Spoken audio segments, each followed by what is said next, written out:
How's it going, everyone? I'm future meteorologist Foray, and welcome back to another weather news podcast with Foray Predicts. If you didn't already watch the short I posted early on this week, I'm sure you are, however, still aware of the flooding that we had locally in the tri-state area. As a quick overview, here's what the National Weather Service said about it before it even happened. Key messages: flash flooding risk scattered to numerous heavy downpours and thunderstorms were likely and certainly happened that evening, with scattered instances of flash flooding definitely happening there, particularly west of the Hudson River. Along with that, isolated severe thunderstorms with damaging wind gusts were possible, and a lot of rainfall happened with as much as 5 inches possible, and certainly did happen. Some places even saw 6 to 7 inches, believe it or not. A lot of flash flood warnings were issued throughout parts of New Jersey, the tri-state area. Even here on the island, we had some flash flood warnings. If you love summer and the hot weather, I'm sure you have been in heaven with that sun beating and those very hot temperatures. However, it has been extremely hot and humid this week. Here's what the National Weather Service had to say about it. Key messages: high heat and humidity continues. The heat advisory happened throughout the island because of those high heat index values ranging from 95 to 100 degrees.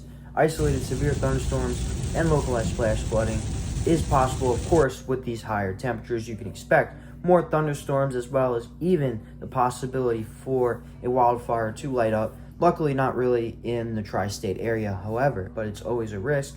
A heat advisory remained in effect on Thursday, and that heat was just absolutely brutal.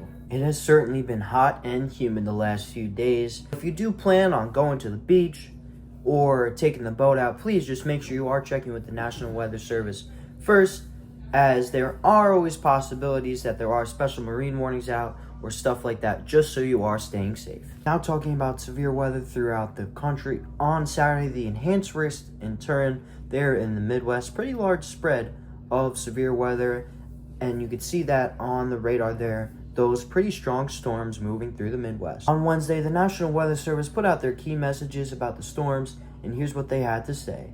Damaging wind gusts and some large hail was expected and certainly did happen. Severe gusts, some significant and large hail happened across parts of Nebraska late Wednesday afternoon and evening.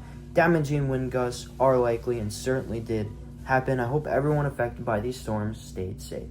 Talking about the tropics now, I'm sure you know throughout the week we have been tracking an invest as shown on the map there.